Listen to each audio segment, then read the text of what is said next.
Hello students, today in this video we are going to learn what's the difference between time and tense. इस video में हम देखने जा रहे हैं टाइम और टेंस में क्या अंतर होता है।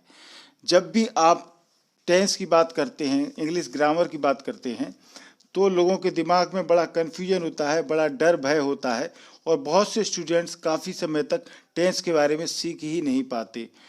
और दूसरी बात, टेंस और टाइम में क्या अंतर होता है ये भी वो समझने में विफल हो जाते हैं कई बार, क्योंकि उनके दिमाग में ये रहता है कि टेंस से मतलब तो टाइम से ही होता है। क्योंकि जब भी क्लासेस में इसको पढ़ाया जाता है तो इसको बताया जाता है प्रेजेंट पास्ट फ्यूचर। तो समय तीन प्रकार का होता है, प्रेजेंट पास्ट फ्यूचर। ये सही है कि टाइम तीन प्रकार का होता है, परंतु जब टाइम और टेंस की बात करते हैं इंग्लिश ग्रामर की, तो क्या डिफरेंस होता है वो कॉन्सेप्ट अब हम इस वीडियो में क्लियर करेंगे। इस टेबल में आप देख रहे होंगे, कुछ बातें आप देख सकते हैं टाइम और टेंस में क्या डिफरेंस हो सकता है। टाइम और टेंस, टाइम यानी होता है समय और टेंस माने काल, ठीक है ना। दोनों ऐसे शब्द हैं जिनमें संबंध होते हुए भी अंतर होता है। टेंस और टाइम अलग अलग कॉन्सेप्ट हैं। टाइम एक नेचुरल कॉन्सेप्ट है, यानी कि जो यूनिवर्सल कॉन्सेप्ट होता है। तो टाइम एक यूनिवर्सल कॉन्सेप्ट होता है, समय। जबकि टेंस, जब भी हम इंग्लिश की ग्रामर पढ़ते हैं तो उसमें स्टडी करते टाइम पे हमारे लिए टेंस आते हैं। तो ये एक ग्रामेटिकल कॉन्सेप्ट है। तो यहाँ आप देख सकते हैं सबसे पहला डिफरेंस कि टाइम एक ग्रामेटिकल टर्म नहीं है। जब भी हम इंग्लिश ग्रामर की बात करेंगे तो टाइम कभी भी ग्रामेटिकल टर्म के रूप में नहीं आता है।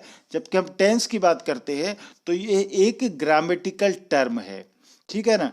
कभी भी आपने सुना होगा तो ये नहीं कहा होगा कि भैया फलाने समय की बात है तो फलाने टेंस की बात है, ठीक है ना। टेंस की बात नहीं करते, उस समय कहते हैं कि जब ये घटना हुई थी तो उस टाइम पास्ट का था, भूतकाल की बात है।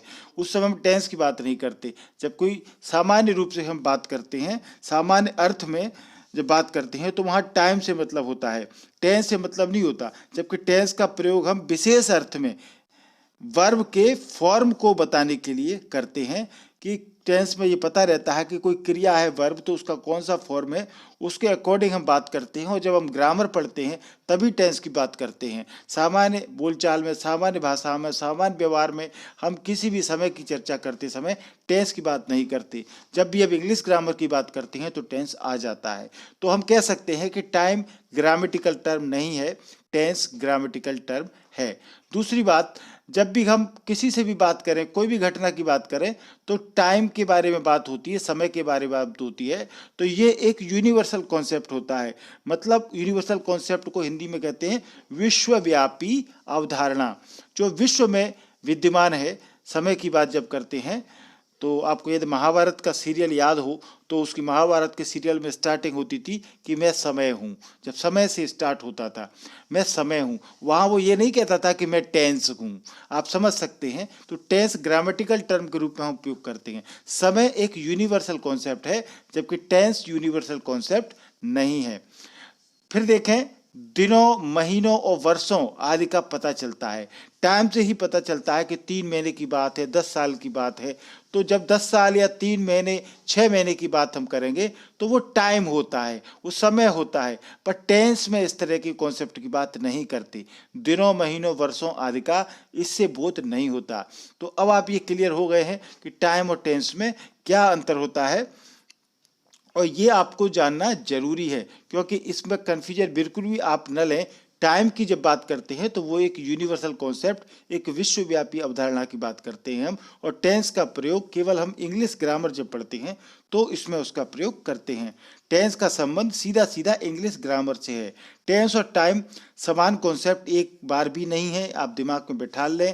परंतु इसमें हम बहुत से ऐसे वाक्यों की बात करेंगे जो अलग अलग टेंस के हैं पर अलग अलग समय बताते हैं। टेंस और टाइम के अलग अलग कॉन्सेप्ट होते हैं। टेंस की यदि हम परिभाषा देखें तो टेंस को परिभाषित हम कर सकते हैं, tense changes the form of the verb और to express the time of an action. किसी एक्शन का, कोई कार्य होने का जो समय है उसको एक्सप्रेस करने के लिए जब टेंस की बात करेंगे तो टेंस की वर्ब फॉर्म से हमको पता लगता है। तो ये एक ग्रामेटिकल कॉन्सेप्ट है, यानी कार्य के समय के मुताबिक वर्ब के रूप में जो परिवर्तन होता है उसे टेंस कहते हैं। ठीक है। टाइम का अर्थ होता है मीनिंग ऑफ वर्ब्स, यानी कि जो भी क्रिया है उसका अर्थ क्या है। ये एक नेचुरल कॉन्सेप्ट होता है, क्रिया का टाइम मतलब क्रिया का अर्थ क्या है। ठीक है। यह नोट करने वाली बात यह है कि क्रिया के रूप से कार्य होने के टाइम का बोध नहीं होता। तो जब जरूरी नहीं है किसी वाक्य में कोई टेंस का वाक्य है तो उससे टाइम का बोध होता हो। जैसे अब इन उदाहरणों से हम समझेंगे, इन एग्जाम्पल से आप देखें। ये आपके सामने स्क्रीन पर उदाहरण है। The sun rises in the east, सूर्य पूर्व में उदित होता है। We see with our eyes, हम अपनी आंखों से देखते हैं। The blind can't see anything, अंधा कुछ नहीं देख सकता है। मिल्क इज वाइट, दूध सफेद होता है। Ram goes to the pictures every Monday, Ram हर मंडे पिक्चर जाता है।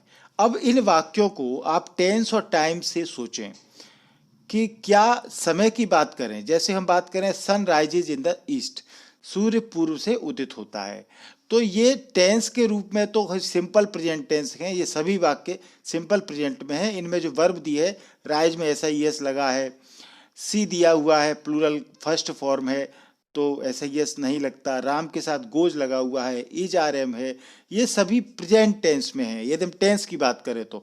परंतु टाइम क्या शो करता है, ये सभी वाक्य ये शो करते हैं कि प्रेजेंट टाइम भी हो सकता है, पास्ट भी हो सकता है, फ्यूचर भी हो सकता है। मतलब आप समझें कि सूर्य पूर्व में उदित होता है, तो ये एक यूनिवर्सल कॉन्सेप्ट है यदि टाइम की बात करें तो। क्योंकि सूर्य पूर्व में उदित होता है तो वो अभी उदित नहीं शुरू हुआ है, तो टेंस के अकॉर्डिंग हम इसको प्रेजेंट टेंस में बात करें।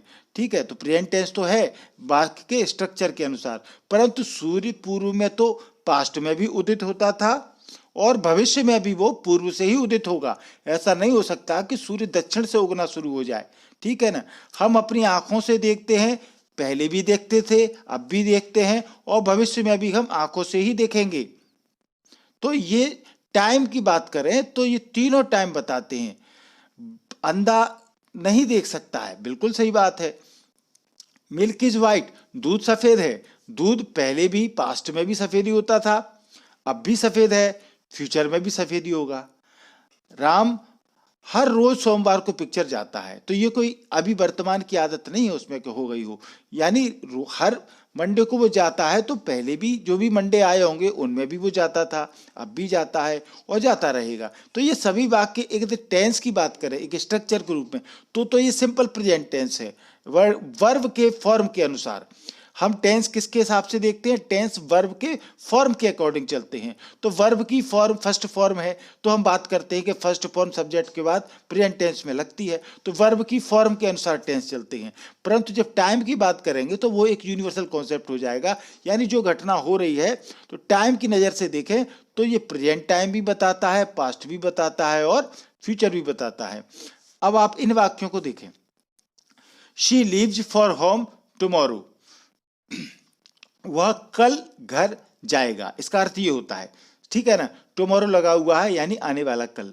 तो ये वाक्य आप देख सकते हैं, टेंस तो इसका सिंपल प्रेजेंट है, पर इस बात से पता लग रहा है कि ये टाइम जो है ये फ्यूचर टाइम या फ्यूचर एक्शन की बात कर रहा है। हम आपको सीधा सीधा आप दिमाग में बिठा लें, हम टेंस और टाइम के डिफरेंस की बात कर रहे हैं कि आप अपने दिमाग में टेंस और टाइम को सेम मान के न चलें, क्योंकि इनमें ये ऐसे शब्द हैं जिनमें संबंध होते हुए भी अंतर होता है।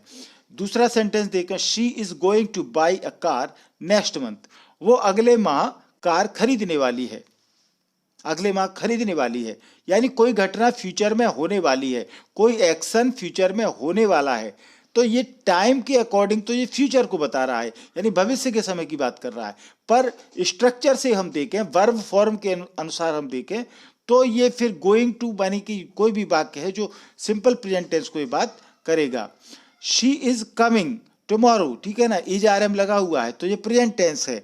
शी इज कमिंग टुमारो, वो कल आ रही है, तो टाइम के अकॉर्डिंग तो ये फ्यूचर की घटना है, यानी कल आने वाला कल होगी ये घटना। पर अभी ये बात कर रहे हैं टेंस के अकॉर्डिंग, ये प्रेजेंट टेंस है।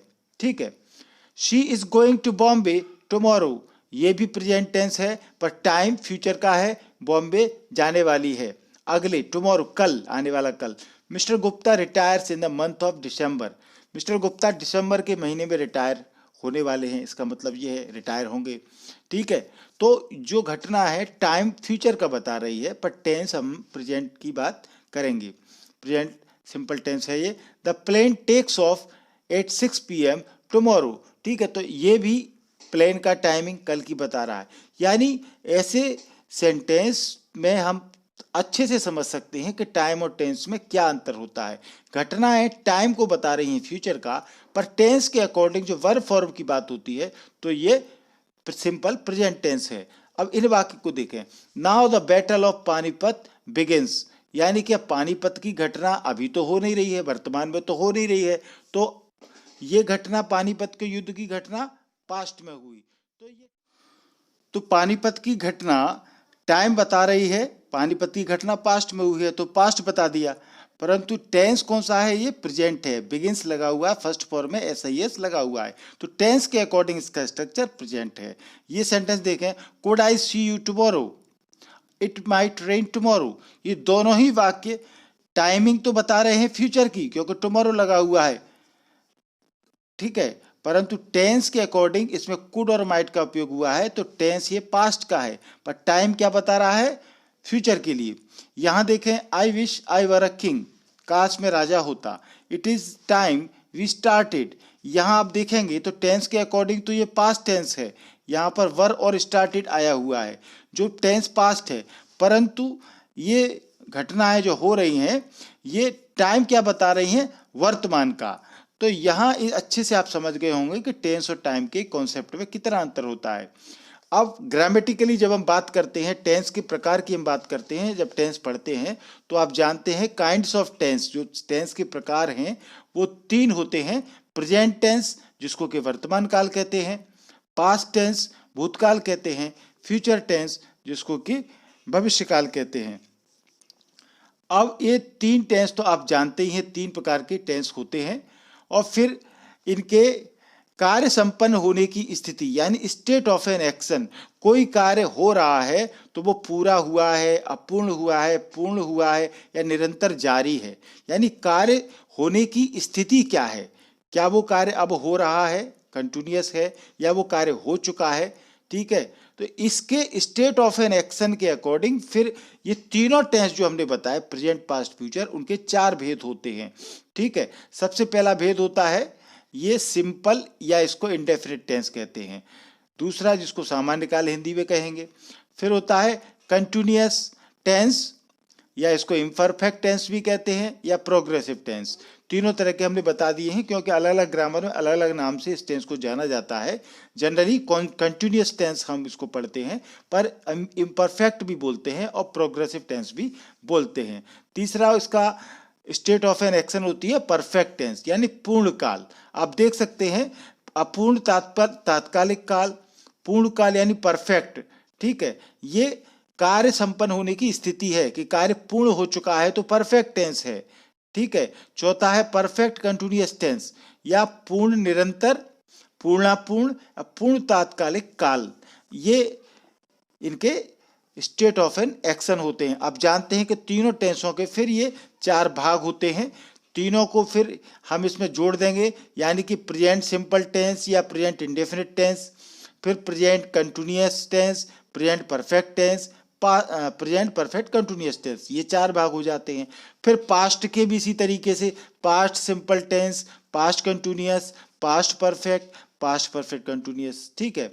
इसी तरीके से फ्यूचर के भी ये 4 हो जाते हैं। तो कुल मिला के ये 12 प्रकार के टेंस हमारे टेंस की ग्रामेटिकल टर्म में आते हैं, जिनको कि हम यहाँ देखें आप स्क्रीन पर, तो इन्हीं स्टेट ऑफ एन एक्शन जो होती है कार्य संपन्न होने की दशा के आधार पर फिर प्रेजेंट टेंस जो है वर्तमान, वो 4 भागों में बट जाता है। प्रेजेंट इंडेफिनिट टेंस या इसको सिंपल प्रेजेंट टेंस भी कहते हैं, फिर present imperfect tense, present continuous tense या प्रेजेंट प्रोग्रेसिव टेंस, एक ही बात है। तीसरा present perfect tense, present perfect continuous tense. तो 4 हमारे इस तरीके से प्रेजेंट के हो गए।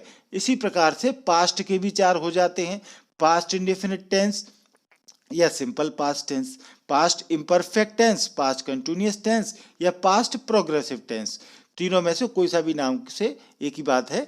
तीसरा पास्ट परफेक्ट टेंस, चौथा पास्ट परफेक्ट कंटिन्यूअस टेंस। तो 4 प्रेजेंट के, 4 पास्ट के, 8 हो गए। अब हम आगे फ्यूचर के इसी तरीके से 4 हो जाते हैं। फ्यूचर इंडेफिनिट टेंस या फ्यूचर सिंपल टेंस, फिर future imperfect tense, future continuous tense, future progressive tense, future perfect और फ्यूचर परफेक्ट कंटिन्यूअस टेंस।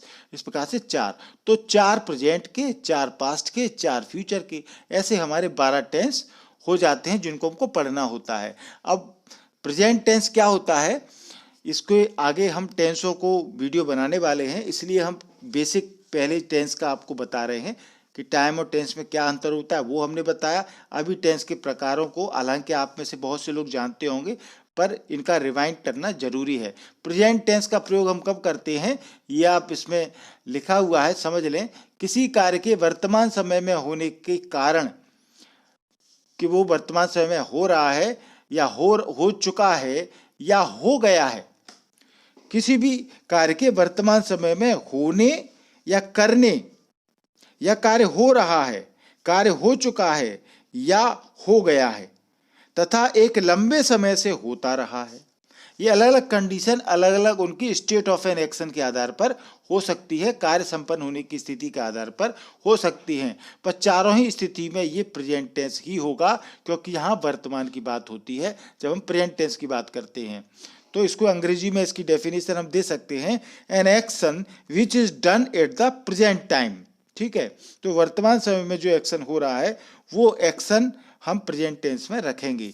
वह खेलता है तो ही प्लेज, ठीक है, ये प्रेजेंट इंडेफिनिट टेंस हो जाएगा। वह खेल रहा है, he is playing, present continuous tense हो जाएगा। वह खेल चुका है तो ये परफेक्ट टेंस हो जाएगा, ही हैज प्लेड। वह 3 घंटे से खेल रहा है तो he has been playing for 3 hours, ये प्रेजेंट परफेक्ट कंटिन्यूअस टेंस हो जाएगा। अब यहाँ पर इनकी जो स्टेट ऑफ एन एक्शन है, यानी कि आप देखें, plays, plays, playing, has played, has been playing, ये कार्य की स्थिति, स्टेट ऑफ एन एक्शन को स्पष्ट करते हैं कि कार्य किस पोजीशन में है। प्लेज से पता लगता है, इज प्लेइंग यदि लगा हुआ है तो वो कंटिन्यूअस में है। प्ले, हैज प्लेड से, यानी इनसे पता लगता है कि कार्य पूर्ण हो चुका है या कार्य अपूर्ण है या कार्य पूर्ण निरंतर स्थिति में है। इनकी इसी वर्ब से, स्टेट ऑफ एन एक्शन से हमको पता लगता है, इसलिए वर्ब के फॉर्म को ही हम टेंस के रूप में डिफाइन करते हैं। इसीलिए आपके 4 प्रकार से टेंस होते हैं। हम पास्ट टेंस की बात करें इसी तरीके से, तो वो क्या होता है, किसी कार्य के बीते हुए समय में होने या करने, यानी कि पास्ट में कोई काम हुआ या हो रहा था या हो चुका था या हो गया था, यानी कि यहाँ ये सभी चीजें जो पास्ट की बात करेगा, होने, करने या हो रहा था, हो चुका था या हो गया था या एक लंबे समय से होता रहा था का बोध हो, तब हम उसको पास्ट टेंस कहते हैं। An action which is done at the past time. ठीक है, यहाँ सेंटेंस आप देख सकते हैं, ये जब हम ट्रांसलेशन पढ़ते हैं तो ये चीज देखते हैं, मैं पत्र लिखता था या फिर मैंने पत्र लिखा, ये दोनों तरह के वाक्य जो है जब हम ट्रांसलेट करेंगे तो ये वाक्य पास्ट इंडेफिनिट टेंस के आते हैं और इनका इंग्लिश में ट्रांसलेशन होगा आई रोट ए लेटर। मैं पत्र लिख रहा था, I was writing a letter. मैं पत्र लिख चुका था या फिर मैंने पत्र लिखा था, I had written a letter, ये पास्ट परफेक्ट टेंस है। मैं 2 दिनों से पत्र लिखता रहा था, I had been writing a letter for 2 days। तो यहाँ आप देख सकते हैं, wrote, writing, had written, had been writing, ये सभी स्टेट ऑफ एन एक्शन को बता रहे हैं। क्योंकि आप जानते हैं कि ट्रांसलेशन जो होता है, यानी कि ये एक कला होती है जिसमें कि हम एक भाषा के वाक्य को दूसरी भाषा में हम ट्रांसलेट करते हैं, उसको रूपांतरित करते हैं। अधिकांश जो हिंदी भाषी छात्र हैं, जो हमारे हिंदी बोलने वाले छात्र हैं, उनके हिंदी वाक्यों का अंग्रेजी में अनुवाद करना उनको बहुत कठिन लगता है। अब चूंकि अंग्रेजी भाषा क्या है, एक फॉरेन लैंग्वेज है, एक विदेशी भाषा है। अधिकांश छात्रों द्वारा जब भी इंग्लिश की स्टडी की जाती है तो मात्र वो केवल परीक्षा पास करने के लिए की जाती है। रट करके अंग्रेजी की परीक्षा पास तो कर लोगे, लेकिन परीक्षा से हमेशा हमेशा ऑलवेज आपका भय डर बना रहता है। इसलिए ऐसे कॉन्सेप्ट बिल्कुल क्लियर होने चाहिए।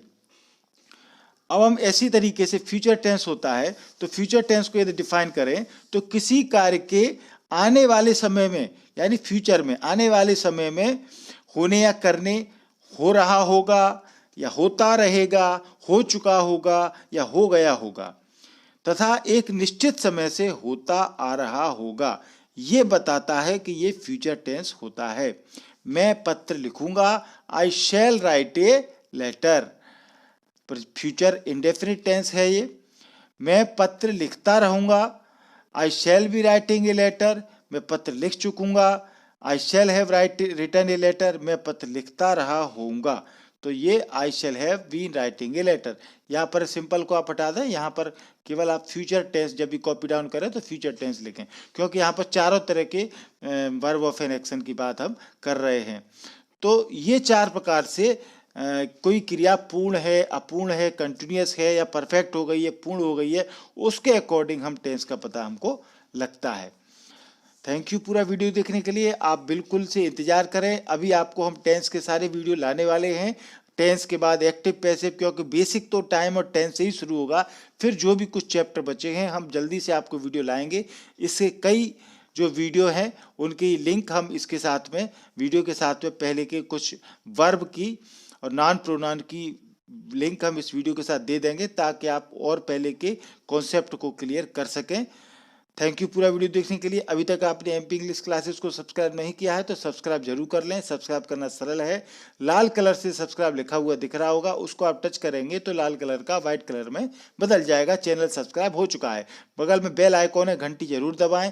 3 ऑप्शन आएंगे, इसमें सबसे ऊपर का ऑप्शन ऑल, इसको आप टच करेंगे तो इसको टच करते ही मैं जो भी वीडियो बनाऊंगा वो तुरंत आपके मोबाइल पर नोटिफिकेशन इसका पहुंच जाएगा। और इसी तरह के वीडियो आप ग्रामर के, टेक्स्ट रिलेटेड, राइटिंग स्किल के रिलेटेड आपको चाहिए तो हमने प्लेलिस्ट बना रखी है, आप उस प्लेलिस्ट में जाएंगे तो अपनी क्लास से रिलेटेड सारे वीडियो आपको मिल जाएंगे। ये वीडियो आपको अच्छा लगा हो तो वीडियो को लाइक और शेयर करें, थंब इम्प्रेशन जरूर दबाएं। और भी कोई समस्या हो तो आप हमें कमेंट करके लिख सकते हैं। इसी तरह के वीडियो हम आपको लाते रहें, इसके लिए प्रोत्साहन के लिए ज़रूरी है कि आप चैनल को सब्सक्राइब जरूर करें। Thank you.